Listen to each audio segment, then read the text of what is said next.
Dun, dun, dun, dun. That's your cue, Boom. That's your cue. We're live.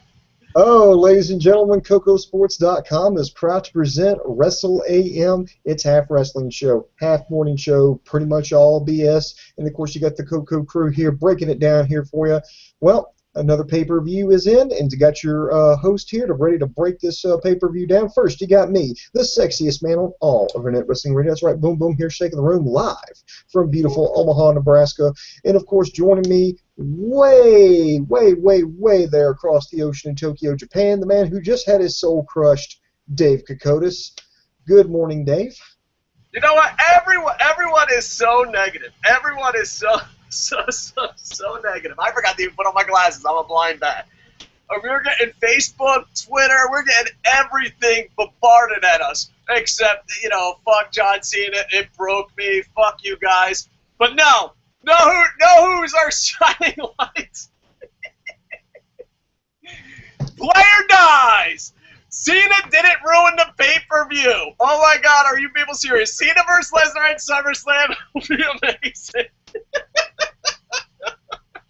Did you not watch Cena first? Did you not watch Cena first? Oh man, did you not watch their first fucking match? Amazing is not the word I wanted to go for. Amazing is not the word I wanted to go for. I have no idea how Alan Moore stuck in. I mean, obviously they're going to have a way better match because Brock Lesnar has really improved this game. And no, I don't want to block. Would you stop it, YouTube? Stop it. All right. So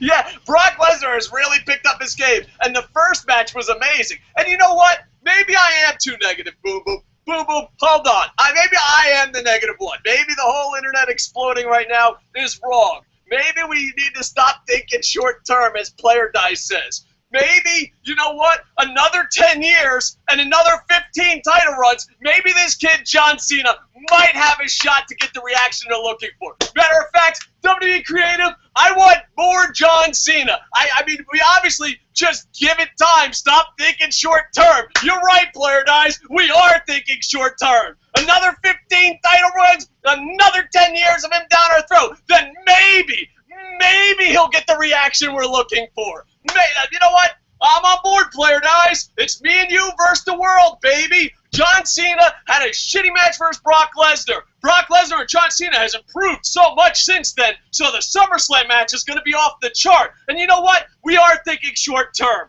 John Cena needs another 15 title runs and 10 years on top, because it's way too short term to see if this guy's going to be a fucking bust or not. Am I right? Am I right? I'm wrong. I'm wrong. John Cena fans, you're absolutely right. I'm the fucking one that's wrong. Who's wrong? I'm fucking wrong. I mean, obviously, main event after main event, title after title, not getting the reaction you want I'm thinking too short term. I'm thinking too short term. I'm thinking if you have 10 years of 15 title runs, you should get a reaction that everyone likes you, especially since you've been face for 10 years. I'm thinking too short term. Matter of fact, 10 years ain't enough. Let's go another 30 years and never lose the title. All right? Let's say 15 more title runs, and somewhere in those 15 more title runs, there's a 12-year period where he just has the title. I'm thinking way too short term. If John Cena got another 10 years like the last 10 years and got 15 more titles, then maybe WWE will get the reaction they're looking for. You know what? You're absolutely right, Player Dice. I'm going to tip my hat to you. I am wrong. The internet is wrong. Everyone is wrong. We are thinking short term. Everyone's thinking short term. We're thinking, it's only been 10 years. Give this kid a chance. He'll get the reaction we're looking for. I mean, we thought Fandango was going to be a bust. We thought Adam Rose was going to be a bust. No. Booms. The problem isn't John Cena. The problem is us. We're thinking too short term. Please give this guy another 10 years on top and 15 more title runs. All right. So with that, Dave, I guess we got to ask you in the internet infantry: win, loss, or tie? So, Dave, what would you say? Do you give this pay-per-view a win, a loss, or a tie? And for those of you in the internet infantry, please put your comments down here below. Do you think Money in the Bank 2014 was a win, a loss, or a tie. Start with you, Dave Kokotis. Do I think it was a win, loss, or tie? You know what? This is a tough one to answer. All right. Oh, I'm gonna punch my neighbor right in the face. This one's a tough one to answer. You ready? Hear me out on this one. This is a tough one to answer. It's like sleeping with the girl of your dreams, right? And she is rocking your world, and everything is going great. It's the best sex you ever had. It's the best looking girl you've ever had. Everything's going great. And then you're sitting there with that big smile on your face, looking at the ceiling, going, man, that was some great, wah. And she rolls over and he's like, psst, I have all the STDs. I collected them like Pokemon. That's what this pay-per-view reminded me of, okay? Yeah, it was great, but at the end of the night, there's some good-looking whore rolling over saying, you better go to the doctor and get yourself checked out. On a serious note, it sucks to be a mid-carder. It sucks. Mid-carders get paid less, bust their ass, steal the show. The main eventers do the same old shit and get paid more. It just sucks. WWE has to be the worst fucking company in the world to work for if you actually care about your craft. If you care about your craft and you want to be the best in the world, WWE is the worst fucking company in the world to do that. If you want to be a singer, you can go be the best in the world at singing. If you want to be any form of entertainment, you can be in the best in the world and have a run-in as long as you work hard and they're talented. In pro wrestling, that is not the case. You cannot be the best in the world just being talented and working hard. That is not the fucking case, and it's wrong. And I'm not even talking on a sports level. I'm just talking on an entertainment level. It's easier to be Justin Bieber than it is to fucking be fucking John Cena. I mean, not fucking mid-carder. I mean, Jesus Christ. I don't even know what the fuck I'm talking about anymore, but I don't understand how the fuck more people don't pull a CM Punk. Granted, you need a job, hard times, dusty roads, but really, if I was a mid-carder like Dolph Ziggler, if I was a mid-carder like Cesaro, I would literally be on the CM Punk plan. I'd be sleeping in my car like Mick Foley. I'd be on the Mick Foley CM Punk plan, and then bam, once I have enough money to retire, I'd just walk out. And he'd be like, why are you walking out? Dude, I'm done. I'm fucking done. D-O-N-E. With that said, even with the STDs, I'm going to give it a slight win. I'm going to give it a slight win. A slight win. Because you know what? It's not fair. Those mid-carders busted their fucking ass and did a great job, and they showed why professional wrestling is great. I'm not giving the whole show a loss because we got some STDs at the end. No, I refuse to. That whore fucking worked her ass off, okay? STDs aside, I'm giving it a slight win because the mid-carders deserve that because they're not going to get the pay, they're not going to get the merchandise, and they sure as fuck ain't getting the push. So I'm giving it a win, but I dedicate my win to the mid-carders. Your win-loss tie? I'm not going to be as generous as you, Dave. I never thought I'd ever see that day, but no, I'm not going to be as generous. I'm going to give it a tie. There was a lot of great stuff in there, and it was really great. But towards the end, and I'm not just talking about the final Money in the Bank match. I'm talking about stuff late in the pay-per-view. Just all the momentum that they built up, they got going, just died. They got to that third hour. I mean, this is WWE's like that on Monday Night Raw, and they were like that with this pay-per-view. They're doing fine. Okay, we're good. We got a rhythm. We got a lot of momentum, and they get to that third hour, and they just fucking die right there. They just fucking just give up. So I'm going to give it a tie. And now, before we go into the pay-per-view review, I'm going to reveal the winner of pay-per-view profits, and I would like to say congratulations to... Thank you. It's an honor. I haven't won pay-per-view profits probably all year. You know, I picked John Cena. I knew they were going to fuck Not me. so fast, I knew about the STDs. I still went into bed with her. What? Not so fast, my fellow friend. Son of a bitch. You are the winner. Are you fucking for real? I'm for real. No fucking. Congratulations. I am a dirty fucking whore. I won pay-per-view profits by picking John Cena. No. You actually won with your tiebreakers, sir. Oh, thank goodness. See, you and three other gentlemen, the Champ Miles, Javier Ohms and BCG Fan 17, you all tied for first place, so I had to go into the tiebreakers. Dave Kokotis, you got all 4 tiebreakers correct, and that propelled you to victory, so you won via the tiebreakers. So that's why we do them, and that's why I tell you kids to put that shit in. Dave put them in, and Dave Kokotis won. So congratulations to you, Dave. Long time coming. Yeah. But now I feel like not only do I have STDs and had the best sex of my life, but I also knocked up the war. That's what it feels like. All right, let's right. do you want to go live comments? No, dude, nobody wants to hear us bitch anymore. We've bitched for like the past 10 minutes. Let's start talking about this pay-per-view. So let's get into it. The pay-per-review 2014, WWE presents Money in the Bank live from Boston, Massachusetts. I really don't want to, well, yeah, let's go ahead and talk about the pre-show real quick. Daniel Bryan walked out. This was the first time he had been in the ring since his injury and had relinquished the titles. He talked about how rehab's not going quite as expected. He may be out even longer. They're exploring the options of perhaps another surgery. But he told everybody that he would be back and that he would be, once again, your WWE World Heavyweight Champion. Bo Dallas actually took the opportunity to come out and said, that injury must have been a real pain in the neck for him, and told him, why he may not be able to climb the ladder tonight. He could still climb the ladder tonight, the ladder of life, but all he has to do is believe. And Daniel Bryan looked at him and said he's acting like a boner, and then asked him on behalf of the WWE Universe to leave. To which we got a good pop there, and that's how the segment ended. So, 1, good to see Daniel Bryan back. 2, good to hear an actual status update on him. And 3, good to see him actually, have an opportunity to bring out a new guy, to bring out Bo Dallas, have a little interaction, albeit nothing physical, but still good interaction. And I think that was a great way. I actually prefer that than some of the pay-per-view kickoff matches that they have. So props to WWE for that. Yeah, it sucks about Daniel Bryan's status update, though. He's going to need another surgery. I'm really worried about that. And I'm going to steal something I've said in another podcast, but we got a lot of new viewers.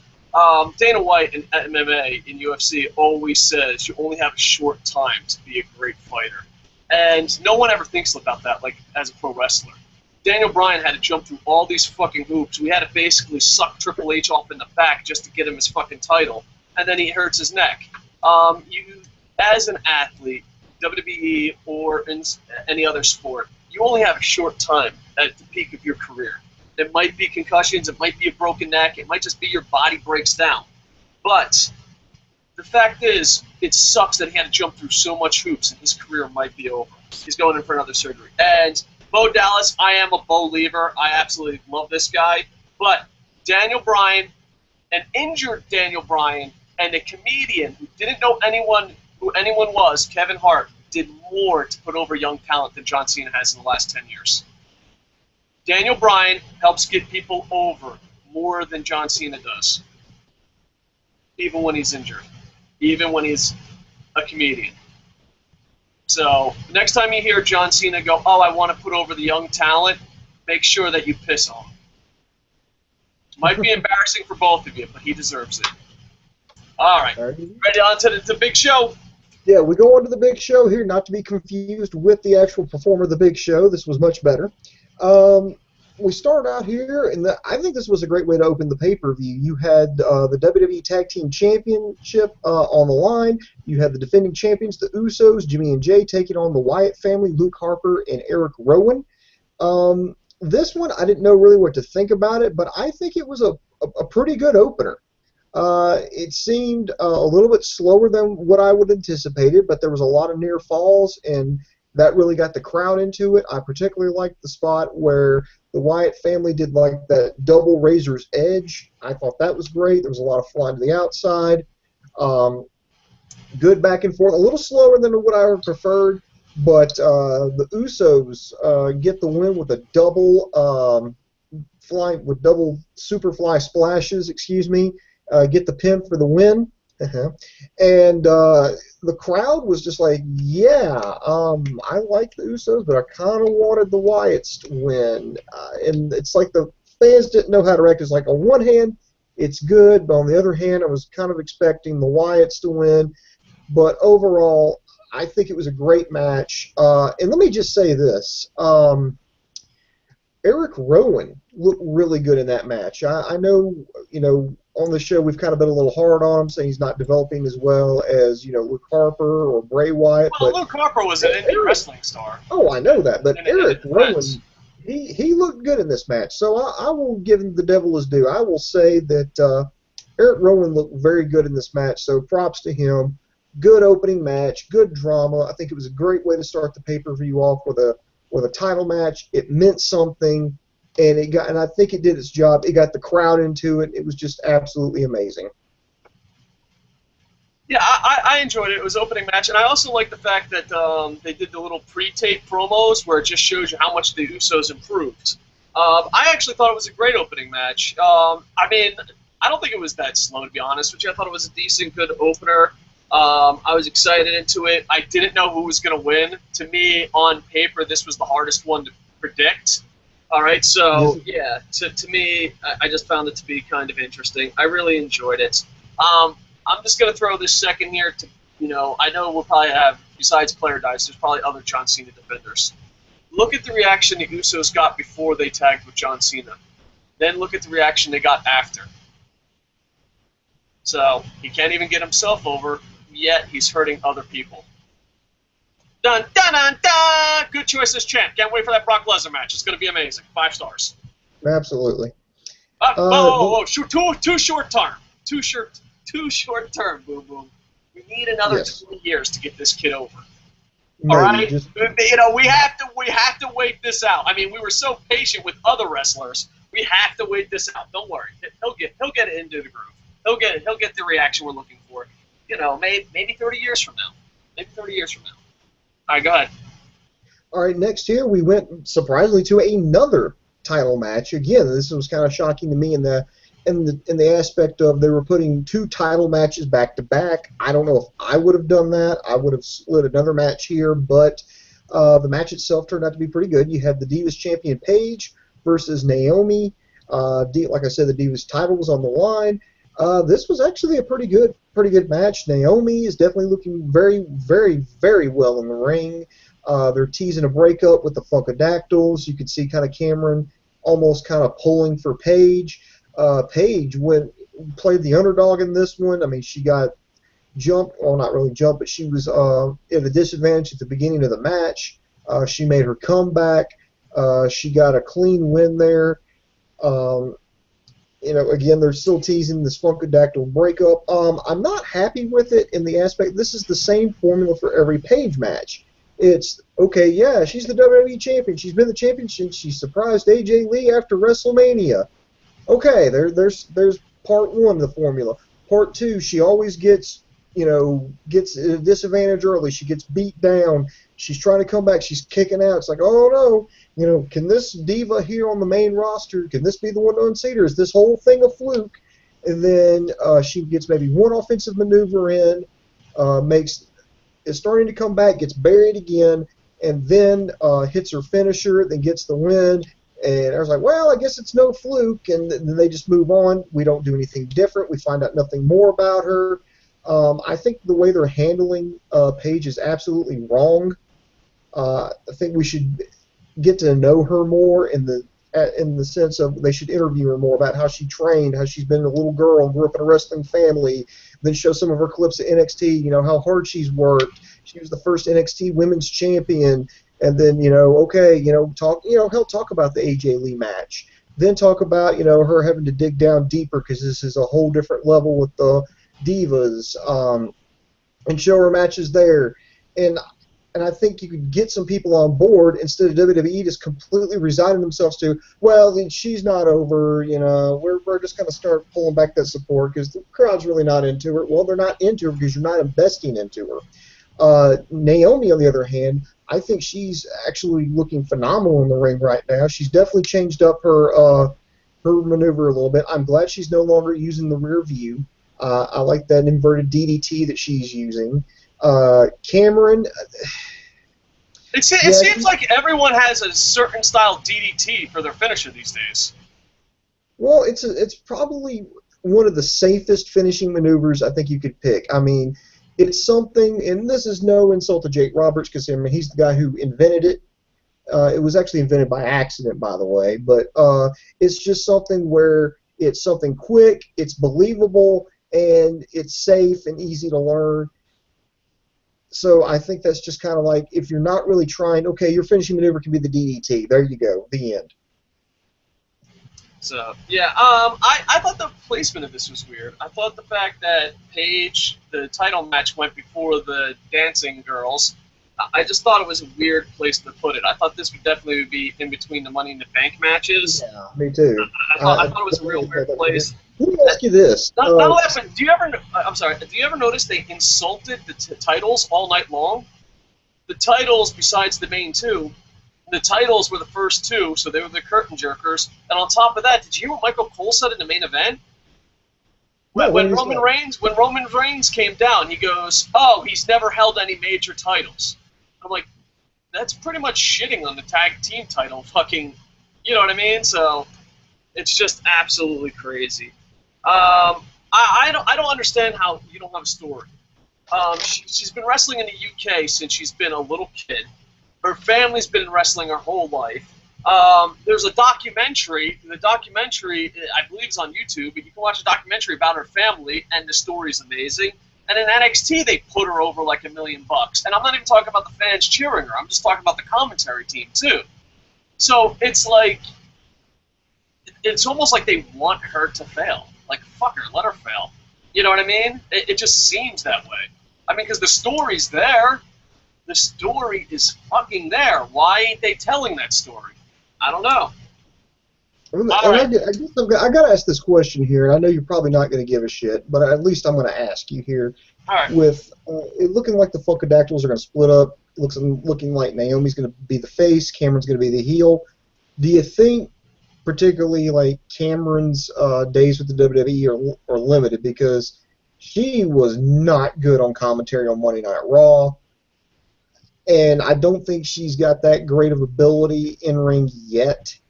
So do you think they bust her down to NXT, or are they going to get rid of her altogether? I think they're going to hang on to her, if nothing else, to keep her on Total Divas, but I don't think her career is going to be anything like it was while she's with Naomi.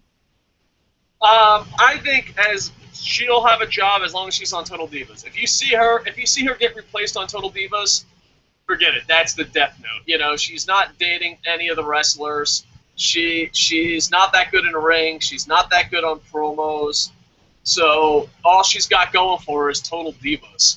If you find if it's like a JoJo situation, we're like, oh, we're gonna replace you with Molly Holly this year. By the way, Molly Holly on Total Divas, I would actually watch that shit. But you know, they replace her with somebody, then yeah, then it's gone. All right, Booms, you look up YouTube comments. I'm gonna look up Facebook comments.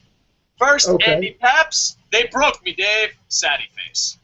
Jason Rex, long one. Dave, has anyone stopped to think John Cena is wrestling for a little over 10 years? No, we need to give it time. Stop thinking short term, Jason Rex. And he had the title 15 times. Not enough. We need to give him titles more.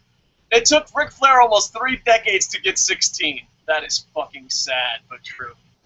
John Cena should go and make a porno career after wrestling because he can suck a major cock. I would honestly put the pay-per-view as a win all the way up to the fucking ending.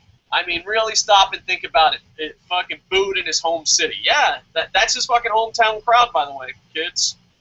And I know you're going to jump my shit, but clown on me all you want. But Randy Orton fucking amazed me tonight. Yeah, Randy Orton really stepped up his game. And the blood helped. You know, when you don't see blood and then you see accidental blood, you're like, oh, this shit's about to go down. So the blood did help. But yeah, Randy did do a good job tonight. You know who I was kind of disappointed in the main event? Bray Wyatt and John Cena. Besides that one big suplex, Bray didn't do much. So with Brock Lesnar, John Cena being the main event, are we changing name of SummerSlam to Slumber Slam? Maybe they'll I be. see what you Maybe did they'll there. be. I see what you did Maybe there. maybe there'll be better matches. But give it time.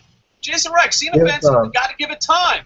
Another 10 years, he should be fine. Another 15 titles, he'll get the reaction in his home fucking town that we're looking for. To the YouTube comments. Booms, you're driving the bus because, you don't like when I read all the YouTube comments. No, because you'll read everything. In fact, and I'll be here till like 2 o'clock in the fucking morning if I let you read all this. But yes, everybody, I'm going to get to your YouTube comments. Whatever you talk about, I'm going to try to get to it when we talk about that particular match, so it adds to our review here. Unlike Dave Kokotis, who will just read anything that's in front of him. Spaghetti Noodle 1948 says, Dave Kokotis, I've got a rash on the back of my calf. Do you have any idea what's causing that? Well, do you like to take hot showers? Yes, as a matter of fact, I did. It's dry skin. Try a moisturizer. And then it's like, 3 hours later, oh, by the way, that John Cena match kind of sucked. Yeah, tell me I'm wrong. Let's see. Garuda gave it a huge loss. BGC fan, 17, he said, fucking loss. In fact, he said, I stayed up till fucking 5 a.m. for this shit. Thank God I watched a fucking stream. Ooh, brutal.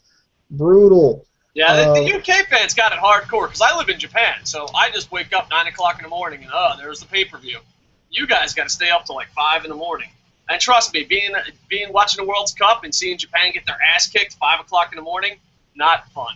Not fun. Not a good way to start your day. Not a good way. Ashley Love says, Ty, I'm with Booms. Third hour was shit and fuck Cena.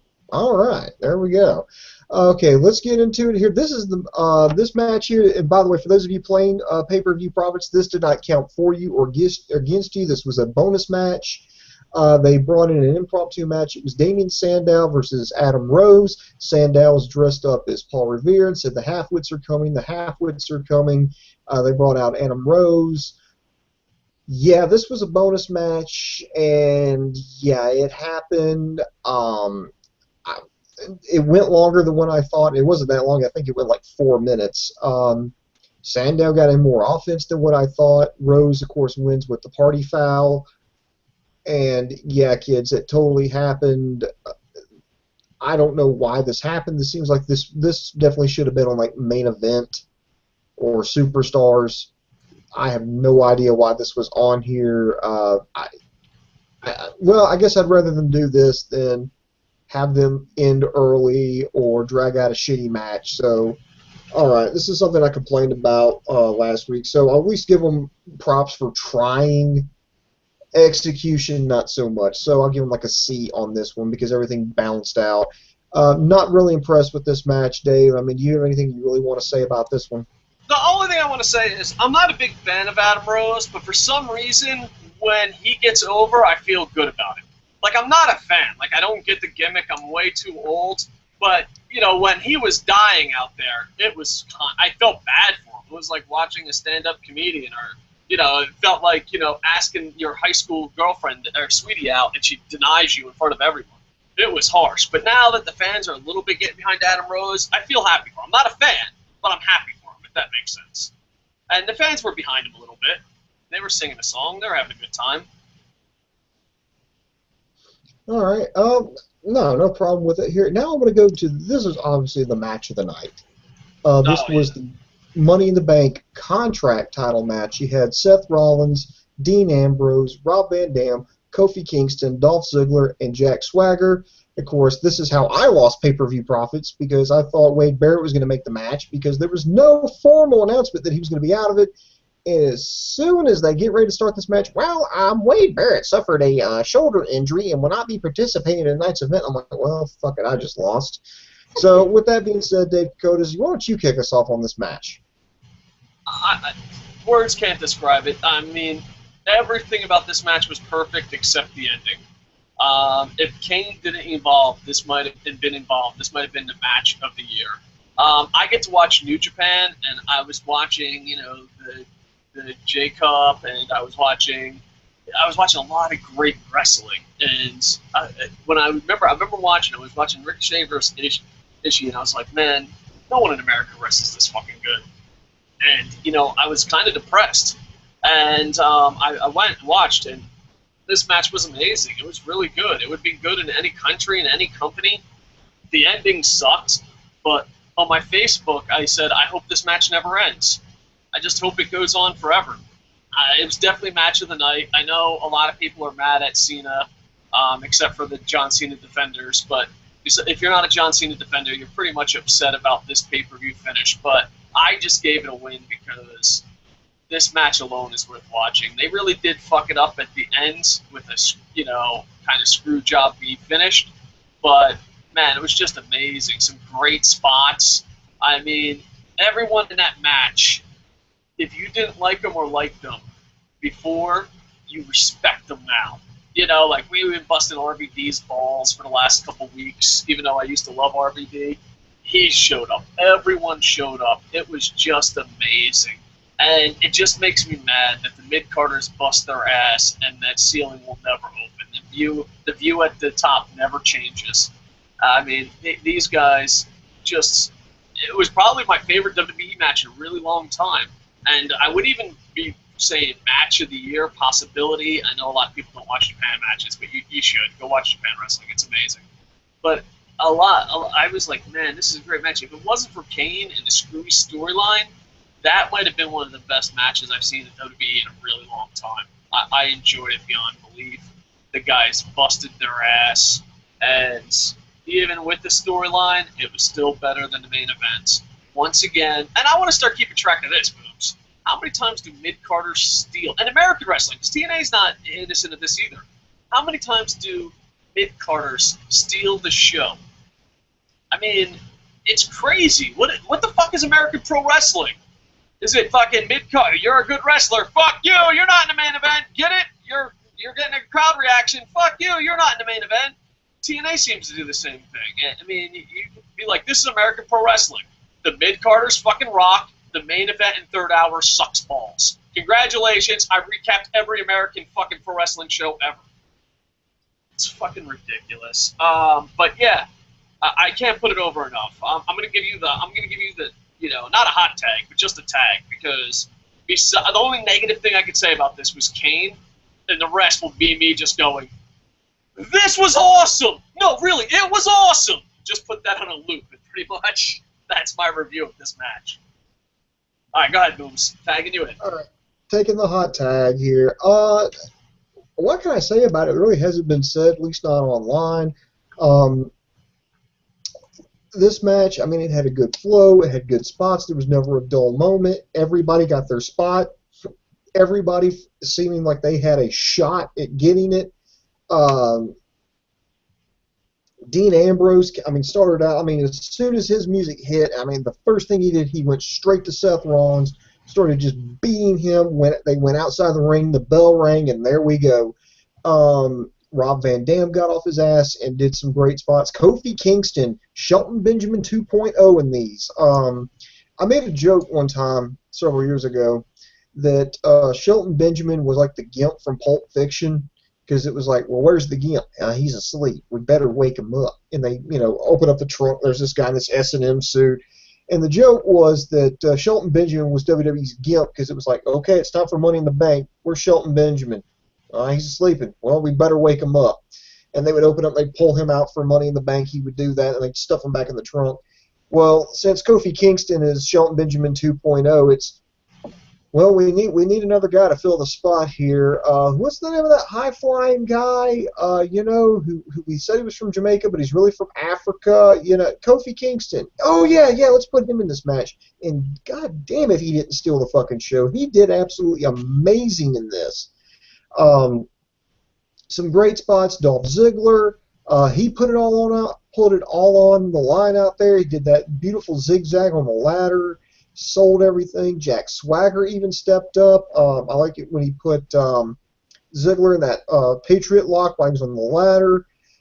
This was back and forth. I thought they killed Seth Rollins when they had bridged the ladder and they put Rollins in. Now, that ladder was supposed to break. But I think what happened was they pushed the ladder too far in and it was too sturdy. I think if they would have if it would have been pulled back a little bit or it wasn't stabilized on that main ladder, it would have broke. But it didn't. They did that drop. It hits Rollins. That ladder does not give, and that he breaks. It flips around. I was like, oh shit! And then he still took a fucking superplex. from the top of that ladder. So definitely, absolutely insane spots. Everybody going up top. Everybody had a shot at it. I mean, there was people flying everywhere on that, and it looked like, and they. Oh, and Kofi, remember when he came off the ladder, hit the top rope, and bounced off to the three guys on the outside? That was a great spot. That's definitely worth mentioning. Ambrose had to leave the match because of a shoulder injury, but was able to come back in. It looked like Dean Ambrose was about to put it away. The pyro goes off. Out comes Kane. Kane, oh God. He yanks Ambrose down, hits him with a tombstone pile driver, holds the ladder as Rollins goes up and collects Money in the Bank. Awesome pay-per-view. Kind of hated the way how it ended, but storyline-wise, it made sense, and it's only going to fuel Dean Ambrose for tomorrow night on Monday Night Raw.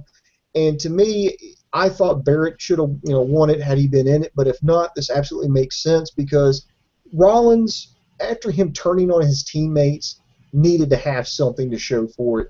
It needed to show that he just wasn't going to be some lapdog with Triple H. If he loses it, then he looks stupid.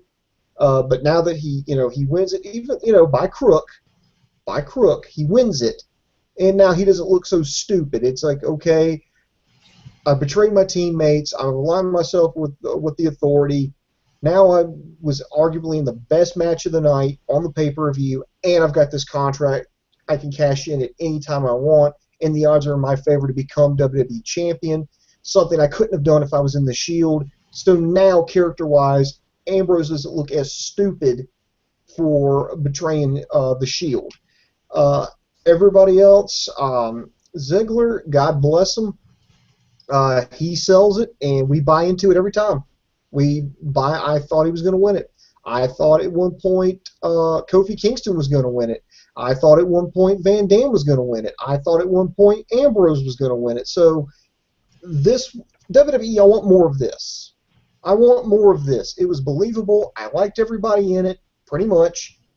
It had a lot of close calls, a lot of action, and I wasn't really upset with the ending. I thought I'd be a little upset with Kane interfering because I don't want Kane anywhere near any good match. But overall, I think it was absolutely amazing. So props to you, WWE, for making this happen. I said this a bunch of shows back, but Seth Rollins should be champ right now. It shouldn't be John Cena. Someone else should have won Money in the Bank, and Seth Rollins should be champion. But we don't get what we want. We can talk about this match all day, but it is the must-watch match of the night. If you're like, should I watch this? I'm thinking. The more I think about it, you probably should just watch this match. Really, that's all we should really do is watch this match. Matter of fact, if there's a Blu-ray or DVD of just this match, I'll pay extra. You edit the other matches out, I'll pay you extra, WWE. Make that happen. You're like, do you want the full event or just the Money in the Bank briefcase match? All right, real quick, how much does the briefcase match cost? $10 more. Give me 5 of those. Go ahead. Quick comment here from the Nerd Man 2. He says he's laughing right now. He says Cena wins and Dean Ambrose, one of the 3 most talented guys in the company, buried. Ha ha ha! My night couldn't be any better unless Triple H had climbed up with Cena and grabbed the world championship. Wow. Yeah. I don't think Dean Ambrose was buried. I don't think so. No, I don't think he was. I think that needed to happen because he had it won.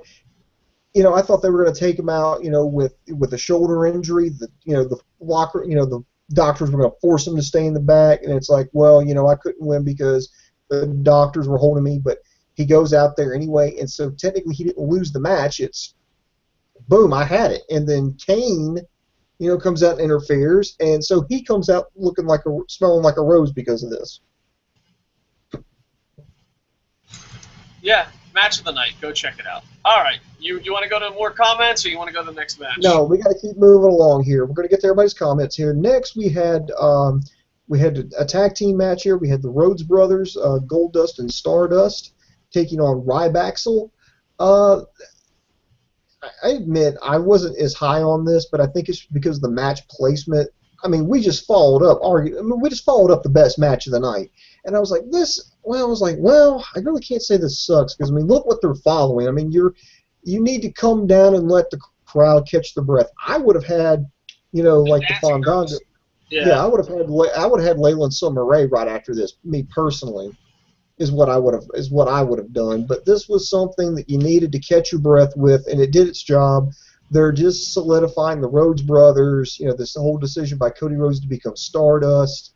So the match placement on this pay-per-view was fucking weird. This was a decent match, but like you said, you just saw one of the greatest matches in WWE in a real long time. So you're going absolutely crazy. But the match placement's crazy because the tag team match and the women's match, the titles opened up the show, and later on, I just found the match placement to be weird. When I saw Ryback and the Rhodes brothers come out, I was just like, poor bastards, who the fuck did they piss off? Because I thought for sure, they were going to do the Dancing Girls next, but I could be wrong, and I was wrong. All right, comment here from Greg. Forgive me if I'm mispronouncing your last name, Bogan. He says, I'll just say tie because the predictability of matches, mostly good matches, but still see the winners coming my way. Okay, I understand that. I guess it was a little predictable in some. Zombies 40 says big loss. Even if entire pay-per-view was 20-star matches, the most important match was for the WWE title, and they had Cena win. It's 2014, not 2004. This is beyond stupid and weak. Clown 89, hell yeah. Loss. Cena is winning. Just pathetic and sad. I am sure WWE PG fans will somehow defend Cena being champion like they always seem to do. Yeah, you're thinking short term. You got to go long term. Short term, man. I honestly don't care to watch WWE anymore. It's just not for wrestling fans. Wow. New Japan, Shelton Benjamin, Wow, Clown, right there. You just fucking said it. WWE, it's not for wrestling fans. No. Wow. I mean, it's simple, but as the smart, but true. That is fucking true. That is beyond fucking true. All right, moving along here. Next match, you had Big E versus Rusev. Now, Dave, I thought I was going to bury this match. I really did. When they did the little vignettes for it, it's like it was coming up. I'm like, okay, here we go. And I went into this match thinking, okay, I'm just going to hate this. Maybe I need to go, take a bathroom break, go fix me a snack or something. But I wound up watching the match, and I got to say, I was impressed. They tied together all the feuding that they've been doing since the last pay-per-view. The back and forth. Now, granted, it wasn't a match. It wasn't like a flag match, but you had some patriotism there. You had Rusev with the Russian flag. You had Big E with the U.S. flag. And I saw more from Rusev. It wasn't your standard Rusev goes in there and squashes the guy in under a minute. No, he took some bumps. He had to wrestle. Big E got some offense in there. Big E made a comeback. Rusev had to fight. They went to the outside. Rusev busted his mouth open. He was bleeding a little bit. He went a little bit longer, and to me, maybe I'm just overanalyzing this, but to me, Dave, that indicates to me they've got bigger plans for Rusev because they stuck him in there with Big E, and they did a longer than normal match, and they tried something different with him. He, had to leave his feet. He had to make a comeback. He had to do some reversals. He didn't get the win straight up. I mean, yeah, he put on the Accolade submission hold. Big E was teasing like he was about to get out of it, and then Rusev locked it in even tighter, pulled back, and got the win via submission. But maybe they're going to take a chance here and build up Rusev here. And props to Big E. I thought he was going to pull the upset there, and I don't think anybody in pay-per-view products. I think maybe one person, maybe two, definitely one, had only picked Big E. So this was better than what I expected. I don't know if that's a compliment or an insult, but it was better than what I expected. They really delivered. I saw more out of Rusev, which is something that I needed to see.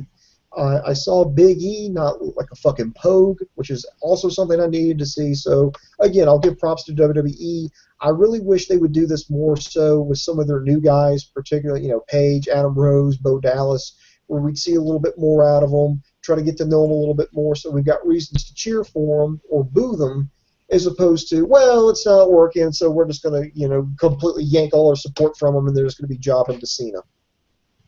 You see, he's not a machine. He's a man. He's not human. He's like a piece of iron. Hit the one in the middle. My favorite part of this match was, hey, first off, this was surprise match of the night. On paper, this looked like a bag of ass, but these gentlemen really entertained us. With that said, we were in the internet infantry chat, and this match was a million times better because we were just going back and forth with Rocky IV quotes. I actually enjoyed this match a lot, and, the poor man's Apollo, Big E, I find the character to be interesting. I like it a lot. I don't know, maybe it's because I'm a super mark for Rocky IV, but I thought this was the surprise match of the night. We got a comment here from Jason Rex from Facebook. This one made me giggle, so we're going to go to it. Dave, here is me and Julie Harrison's plea to fellow internet infantry fans. Stop letting your kids be John Cena fans. It's like telling your kids it's okay to smoke crack. Actually, before I got really sick, and I will kayfabe how sick I am or how sick I'm not, but before I got sick and told I got to stay home to get paid, I was a teacher, a history and English teacher, and I've met thousands and thousands of kids, all different ages, and they know I'm a huge pro wrestling fan because, in Japan, you can be a teacher and be a decent human being and still be a pro wrestling fan. I don't know if you could be a pro wrestling fan and a teacher in America, but they would all come up to me, and no one ever said John Cena was their favorite wrestler except one girl who wore too much makeup, and she said, I want to sleep with John Cena. And I said, you probably should not tell that to your history teacher. But yeah, my daughter's favorite is Boogeyman and Dragon Gate and Yamato. Those are her favorites. My son's favorites is Dragon Gate. Dragon Gate's amazing. If you want real family entertainment, go see Dragon Gate, and especially like cruiserweights. My son's favorite is Dragon Gate. Umaga, I haven't had the heart to tell him he passed away. Sin Cara, Dragon Kid. So yeah, and Sushi from All Japan. So he likes the mass wrestlers. My son once said, this is the best quote my son has ever given about pro wrestling. Pro wrestling doesn't count unless you're wearing masks. So if you're not wearing a mask, it's complete practice. The shit only gets real when you wear a mask. And I was like, all right, rules to live by. But yeah, I live in Japan. But yeah, I've never met who's over like a motherfucker here? Chris Jericho. Chris Jericho can literally be the Prime Minister of Japan. Like, any age. I'm 3 years old. Teach me about Napoleon. Who's your favorite wrestler? Chris Jericho. How? You're only 3 years old. How do you pull that off? But no, Chris Jericho is a god here. He can just come over and rule the world. So that, and out of the newer guys, CM Punk. But here, in-ring ability matters a lot in pro wrestling. They see pro wrestling as a sport. So if you can't go, bad luck, fail, no one's going to like you. I'm not going to list any names of people on the New Japan roster who can't go, bad luck, fail. But some of you should not be on the New Japan roster or Intercontinental Champion, a part of Bullet Club, bad luck, fail. Well, let's see. Here's a comment from Internet Infantry Original here, Fran Yelly. He says, a loss. I ain't even mad, bruh. I guess he's referencing my T-shirt. I guess he saw my T-shirt, so I guess that's why he's doing that. So, yeah, there it is, and plus like 50 points if you know what movie I'm referencing here. So, props goes to Fran Yelly there. All right, but surprisingly, after that match is just when the pay-per-view just took a nosedive. We go into the third hour, and it just absolutely the bottom drops out from under it. The first match of the third hour was Layla versus Summer Rae. They talked about this love triangle. There's Fandango there, doing an interview. Then there's Layla, and then there's Summer Rae, and it's kind of like this interesting, what's going to happen here? Is he going to turn on one? Can he call it down the middle? Or is he just going to, let them fight over him? Or are the two girls going to wise up and realize Fandango's not worth it, and they both turn on him? What in the world is gonna happen here? And so they go out there, and this match was a complete, total fucking letdown. I mean, let down. This wasn't even I think this went maybe 4 minutes. It was just horrible. The only things that when Fandango came into play was when Summer Rae got her foot up on Layla's throat, was doing that choke, and he stopped his 5 count for a possible disqualification. But for the most part, I was actually surprised here. They called it down the middle. I think they could have done a better job of this, of saying that, have both Layla and Summer Rae talking to him. It's like, can he call it down the middle? Will he call it down the middle? Will he play favorites? Does he still have feelings for Summer Rae? Is he really devoted to Layla? And have build up this drama, make it seem like, is Fandango's head going to be in the right place? Can he be an impartial referee? And then it's more of a shock when he does, as opposed to they just kind of like, okay, Fandango's going to call it down the middle. Yeah. Woo! Yeah, Layla won. And that's what it felt like. It fell absolutely flat because I don't think WWE wanted to, they just didn't care. They just fuck it. Let's just throw this match in here. I mean, let me see here. I actually had a comment about this somewhere. While I'm looking for that, Dave, go ahead and tell me what you think about it. All right. Nothing good came out of it. I mean, I don't know. I thought the story was kind of interesting to build up. It was kind of cute for a diva story. But, off topic, Layla, did she gain weight? Because I like short, chubby girls, and she looks a million times better. Like, she went to the top of the list of people I would fondle myself to.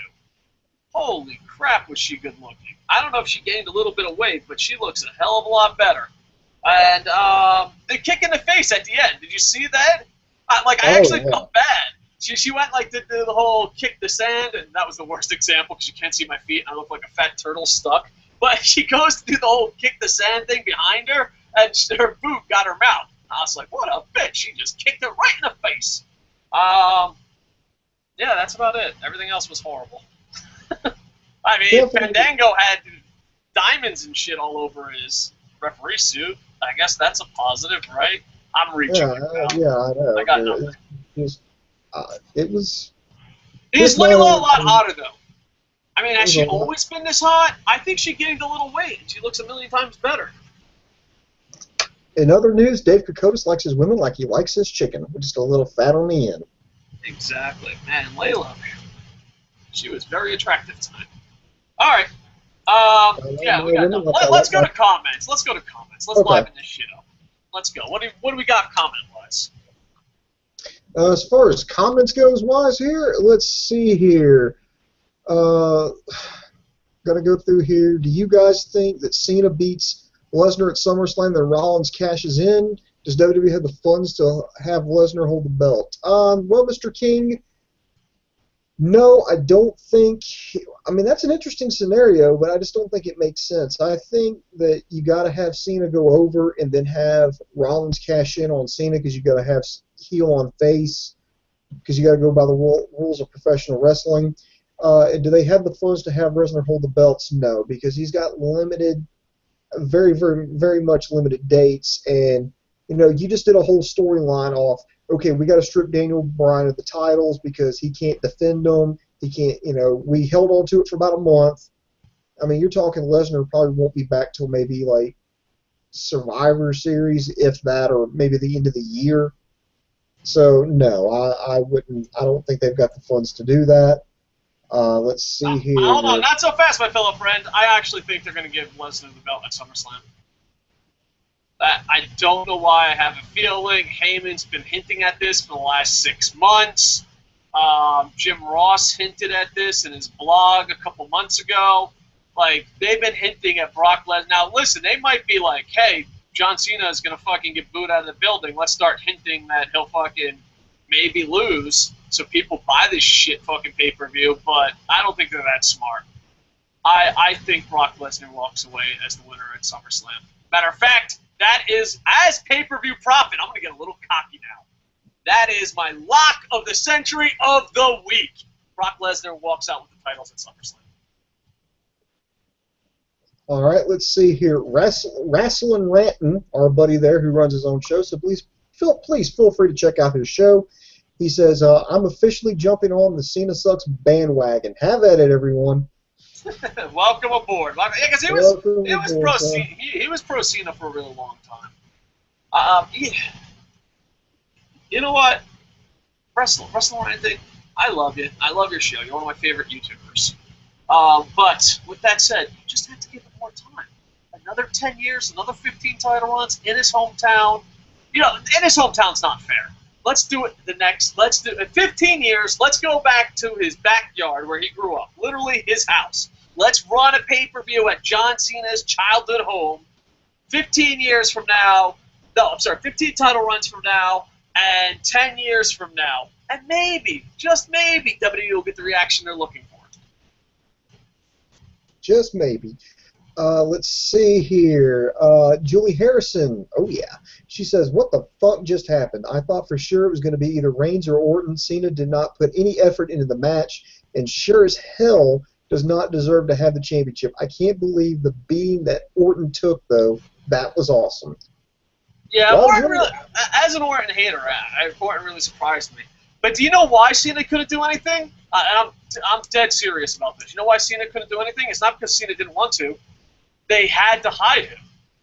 That's all they do. That's all they fucking do. If Cena did more, he would have got booed out of the building. Anytime, like, Bray Wyatt is supposed to be the cool bad guy, and people are cheering for him. You know what I mean? So I honestly think it's not because John Cena didn't want to do anything. I think it's because he couldn't do anything. What was John Cena going to do in his home fucking town after 10 years being face, going for his 15th fucking title? What could he have done to be cheered? What could he have done to be cheered? That's why he did nothing. I think he could have been thrown to the outside, have taken a severe beating. There could have been one of the Make-the-Wish kids standing there, and John Cena cries on him, and his tears cures the cancer. I told you this. If you ever go on Facebook and it's about to be a WWE pay-per-view and John Cena's not the champ, and the Facebook article, the posting says, this is why John Cena should be champ. Look what he does. This is what a real champion does. And it's Make-A-Wish photo. Every time, bank on it. That's WWE marketing. He will win the championship. So if you're looking at your Facebook timeline and you see John Cena's a great guy, look what he does. This is what it's all about. That's a guaranteed lock. He's winning at the next pay-per-view. Oh, yeah. Therese Mortem, I think I just fucked that up, said, so glad I missed this pay-per-view. So John Cena, the most boring character in wrestling, is champion yet again? Well, it looks like I'll be boycotting the WWE until he loses the title to Lesnar at SummerSlam, though I'll keep up through these vids. Thanks for suffering through Cena for us, David and Boom Boom. Yeah, that's what we're here for. I feel like the nostalgia critic. We watch it so you don't have to. Yeah. Speaking of that, dude, I'm at 4th place in fantasy wrestling. I got to update for fantasy wrestling. Player dies. He's getting a lot of heat, but with John Cena, bam, he's in 3rd place now. And then you're in 2nd, and Forsaken's still in 1st. Son of a bitch. Son of a bitch. And, yeah. I don't even know what to say, dude. I don't know what to say. This is a good segue. We got to go in the match here. You had the Money in the Bank World Heavyweight Title ladder match here. You had John Cena versus Bray Wyatt versus Sheamus versus Roman Reigns versus Randy Orton versus Alberto Del Rio versus Kane versus Cesaro versus Dave Kokotis versus Boom Boom versus an astronaut versus Larry the Cable Guy versus Mother Teresa versus President Obama versus Hugo Chavez versus Ambassador Kwan versus an inanimate carbon rod. Maybe I'm exaggerating a little bit, but I'm just going to say that this match paled in comparison to the one for the contract. Because, I mean, look who you had to deal with here. John Cena, and I'll agree with it, didn't really do shit in that match. I think he hit some attitude adjustments, and I think that was it. At least fucking Orton fucking bled, and I don't think that was a fucking accident. Props to the doctors for stopping that bleeding temporarily. Then, as soon as he went up on that ladder, he got busted open again, and he had this fucking cover. I'm surprised they didn't yank him out, but Sheamus, okay. Oh, him and Cesaro had a great spot where they put the ladder within the ladder and they tipped it over, and you kind of had Cesaro dangling by one arm on there. I think that was a good spot. King was in there playing the lapdog. Del Rio was just fucking there. I think he was only slightly more entertaining than John Cena.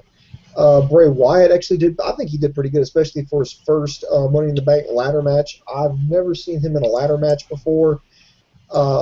Cena was just there, and I just can't.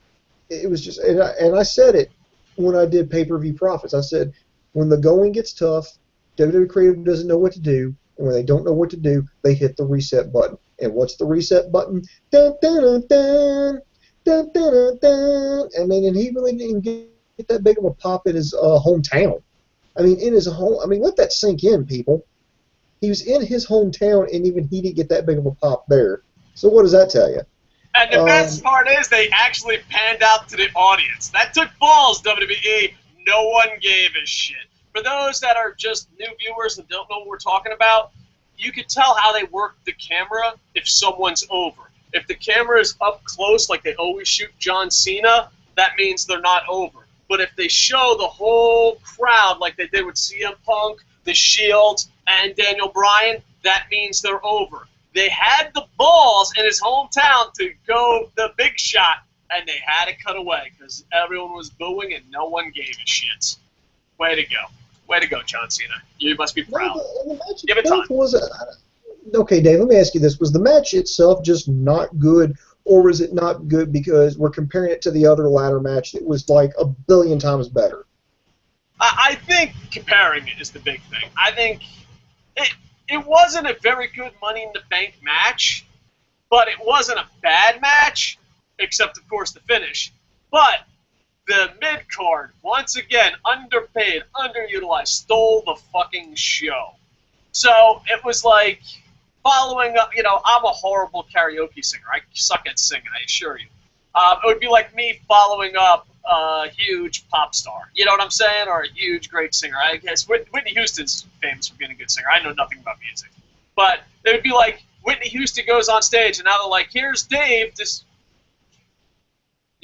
sing Weird Al Yankovic. You know what I mean? It's just, that's what it was like. So it wasn't a good Money in the Bank match, but it was a good match. The only problem is we just saw a fucking amazing match. So I think that hurt it a lot. All right. Now, Dave, here, I'm just going to get to a lot of comments here because everybody's talking about John Cena, him winning the championship. I think a lot of people think this was a cop-out. Well, he won 3 titles, Boo. Before we get to comments, he won 3 titles. He won the WWE, the Big Gold, and the Kocosports Internet title. But the good news is that once you have the Kocosports Internet title, it's a title we keep track of, and you're the real champ, you can't be champ anymore. So that means we're going to open up the polls. This is something we do to have fun, just be a little bit nerdy. We have a fantasy wrestling league and championship belts that we keep track of. John Cena won it. It was sad, but hey, we got to give it to who it gives. Now that John Cena has both titles, that means Kocosports title goes vacant, and we vote for new champion. So, for those that have been in the Internet Infantry long or new, welcome to the Internet Infantry. Vote who you would have as champion, and that's who we'll put as the Kocosports champion. They can't be John Cena, not because we hate him, but because he has the title. We give it to someone that doesn't have the title. Okay. The first one that was ever voted was Daniel Bryan. All right, let's go to comments. Got a little nerdy there. And this one here, I think this is going to be for you, Dave. Mr. King, RFW asked, why do you guys... That's Mr. the King. Mr. the King. Okay. Sir, show him some respect. Mr. the King, RFW, why do you guys hate Cena so much? I mean, I know his gimmick is stale, but does he really have control over his future? Coco? Yes, he does, without a fucking doubt. You don't think he has control over his future? Maybe when he was fighting Kurt Angle. Maybe when he was doing the rap gimmick.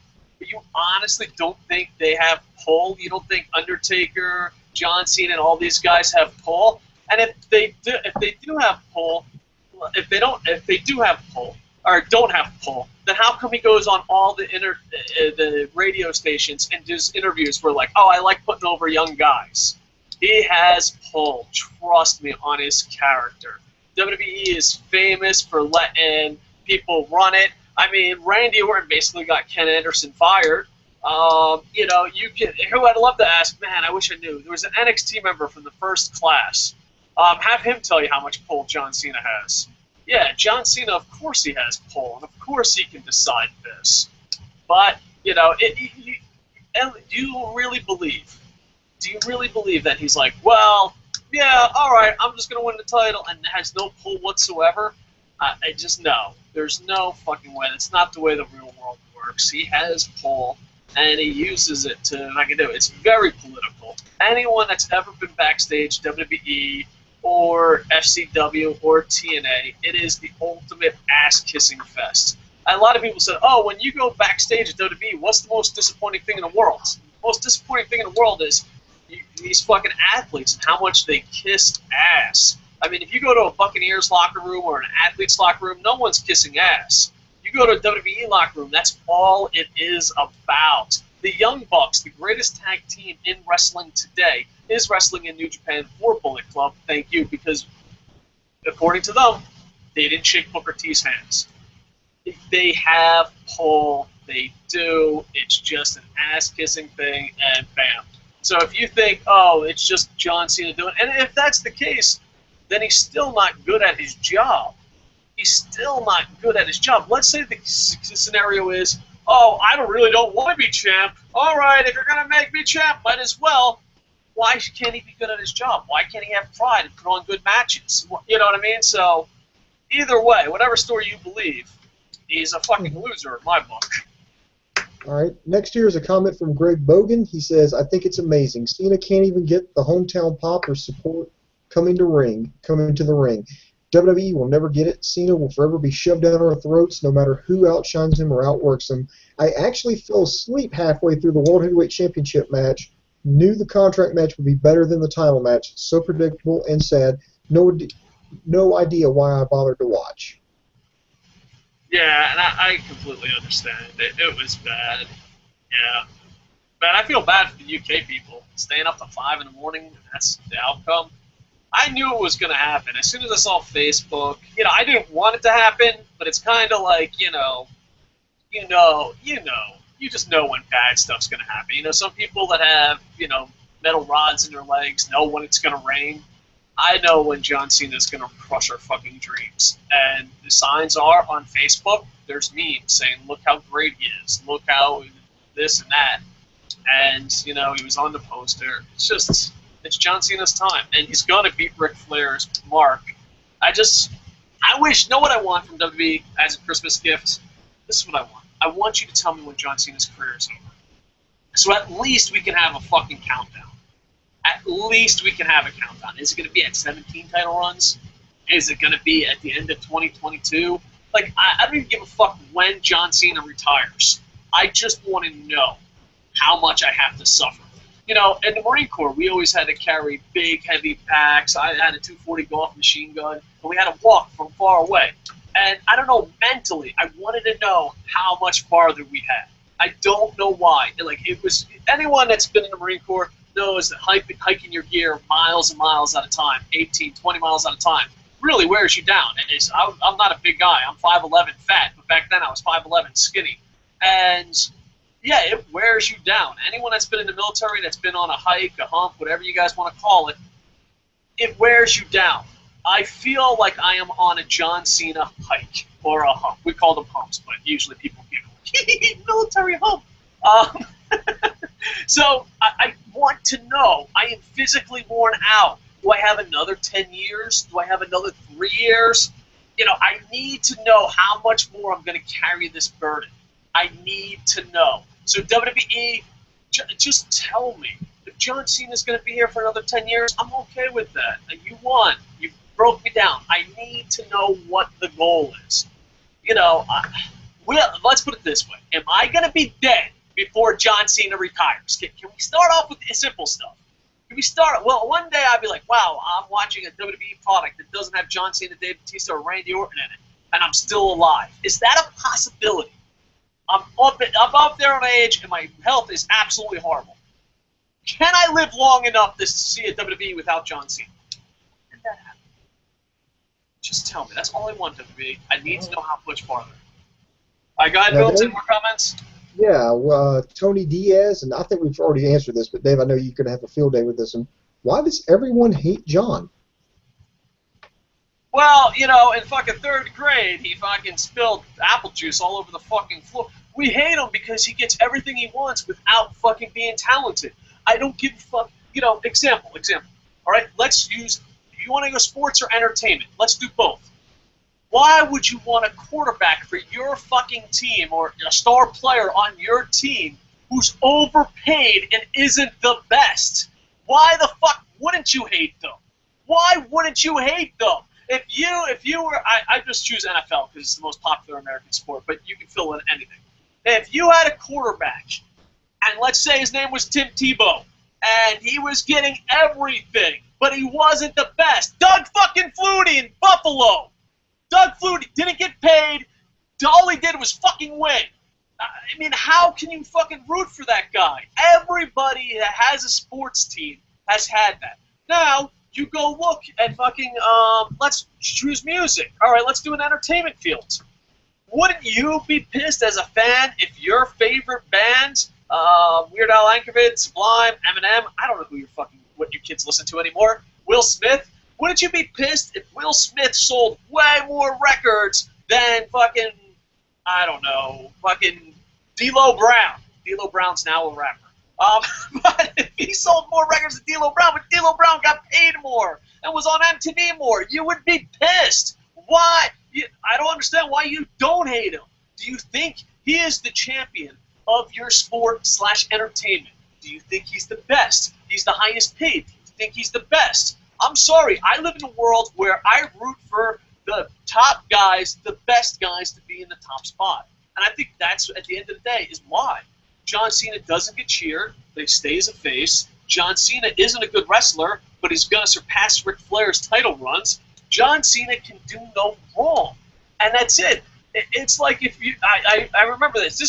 There's a Peyton Manning moment. I was in the Marine Corps. I turned on... I fucking hate the Mannings, by the way. I turned on the Peyton Manning game, and I was watching. And Peyton Manning threw a long interception. It was his 4th interception of the game. And the announcer said this: well, it was 3rd and long. That long interception was just like a punt. I'm sorry. When life gives you that much fucking shit, there's no way you can't fucking hate him. Now, at least Peyton Manning is somewhat talented.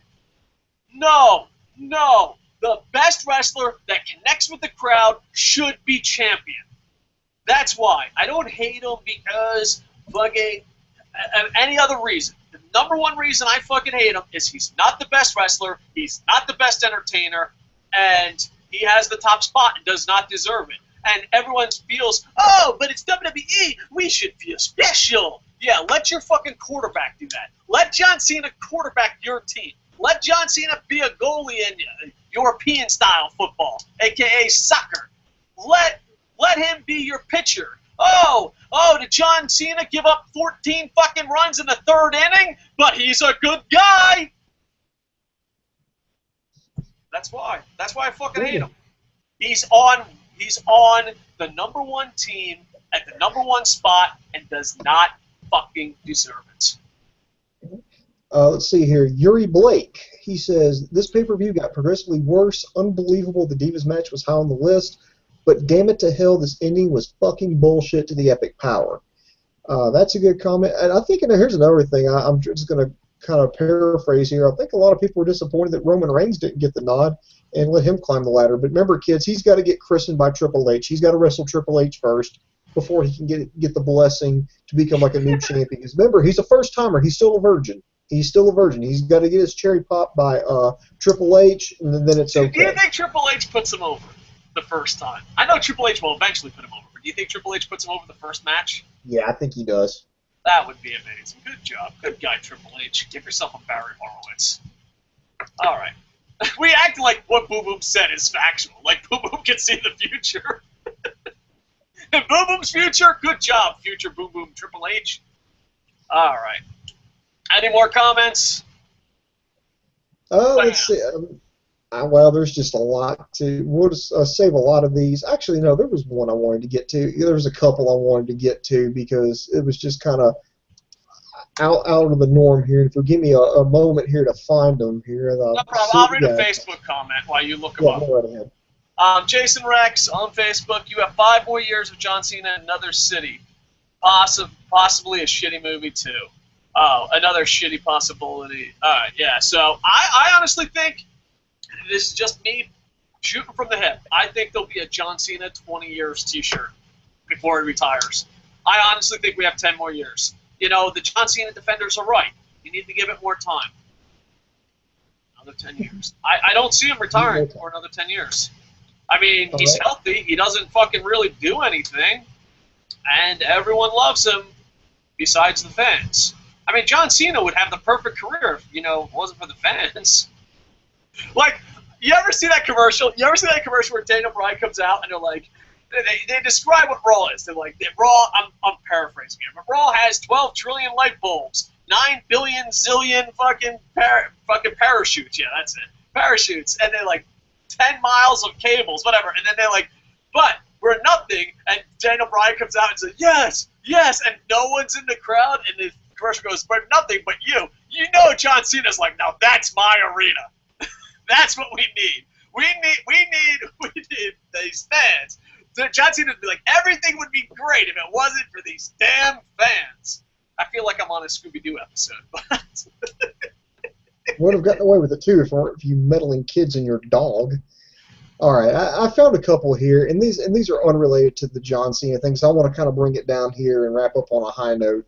Right. This is from Rihanna Jackson. She says, WWE, and this is going to go back to the Divas match here early on in the evening.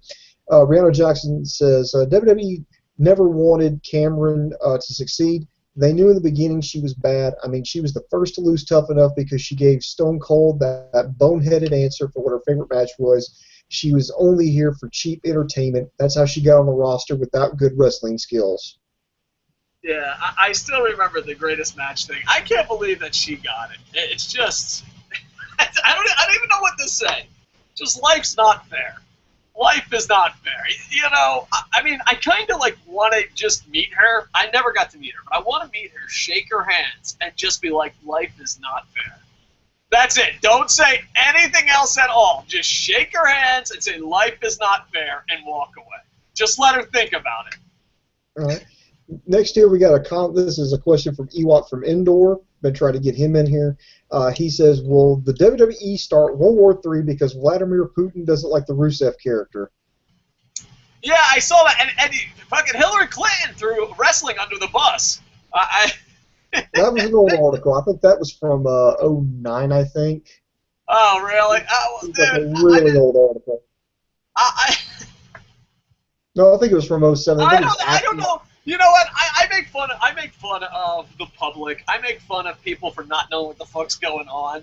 But world leaders being pissed off over pro wrestling, you're just like, I don't even want to live on this fucking planet anymore. I don't want to live on this planet. Sometimes I'm like, oh, did you not hear about this horrible law in this horrible country? I'd be like, no. And then I get mad, like, oh, fucking humans, they don't fucking deserve their freedom. Fuck them. But then you also hear the other side, that world leaders are actually talking about pro wrestling.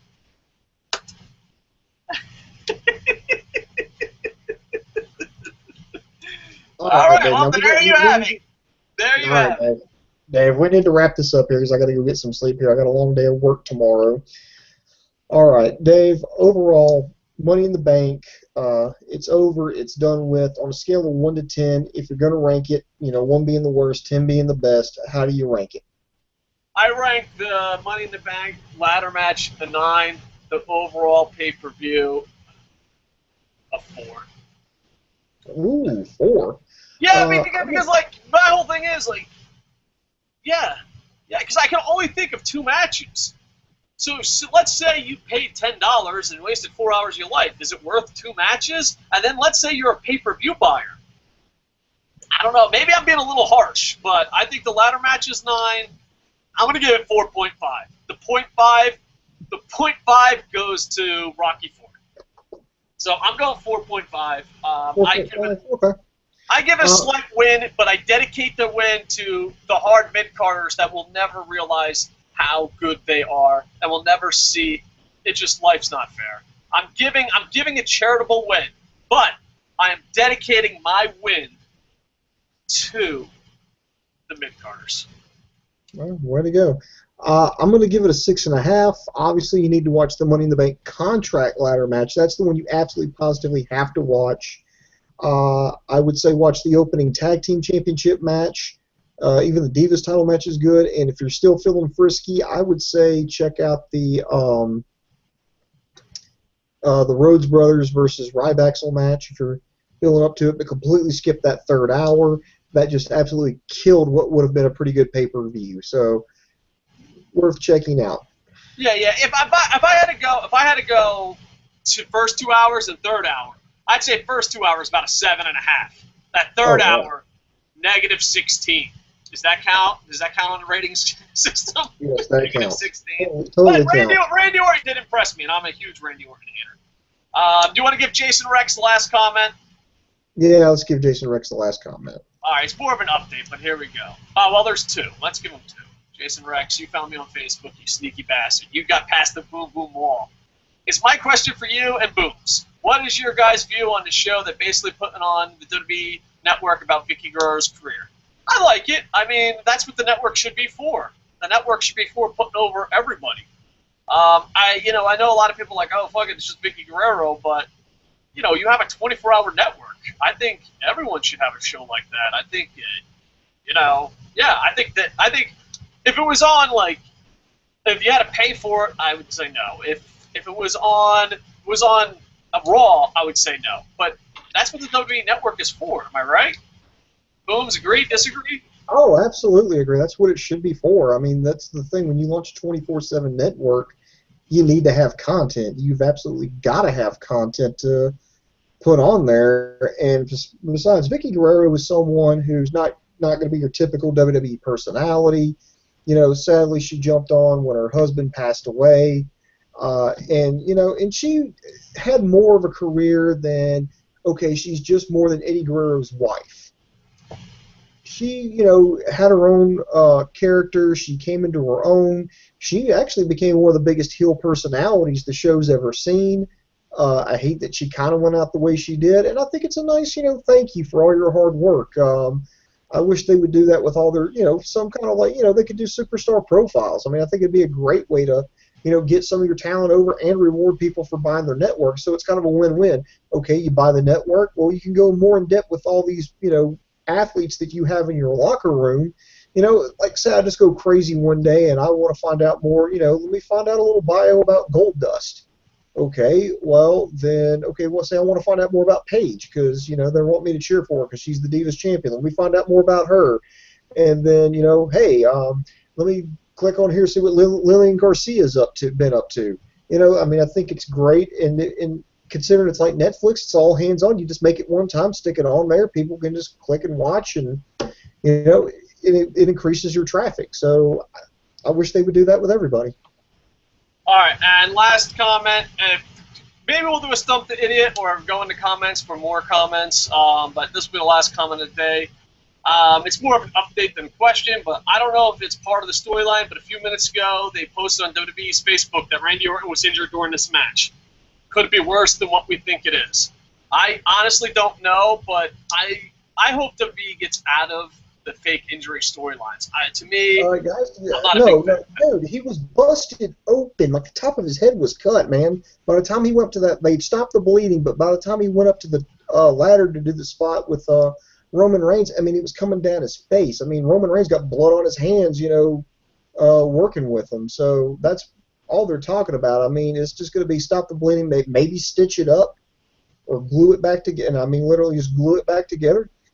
You'll be fine. So that's all that is. It's not like he broke his damn leg or anything. Yeah, so I actually don't have no updates whatsoever, but, well, if it's something more serious, I'm sure we'll know by the time we hit our Raw review tomorrow. All right, so thank you for all the live viewers. We really appreciate it. This was one of our more popular shows next to our WrestleMania live broadcast, so we really thank you. Please like, comment, and subscribe. Also, this is brought to you by Kocosports.com, our blog, kocosports.com. Go check it out. It's where the world comes to get gas, your home for combat sports, and where it's okay to be a passionate fan. Booms. Tomorrow, same bad time, same bad channel. Same bad time, same bad channel. We'll see you here after Monday Night Raw. So like and subscribe to us on YouTube, on Facebook. We're on Twitter as well.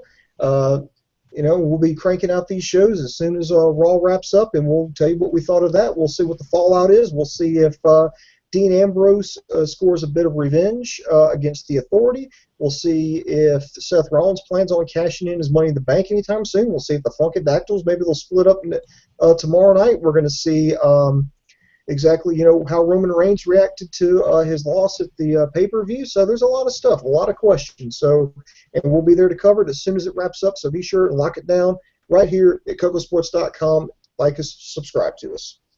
All right, and also down in the comments, put win, loss, tie. Vote for our internet champion. And if you have $24.99 and like fat people yelling at webcams, you can go to Kocosports.com and support us by buying a T-shirt. We'd really appreciate it. And anyone that does that, we will do a Q&A show of 5 questions just from you. So go to Kocosports.com, KOCOsports.com. And with that, I am over.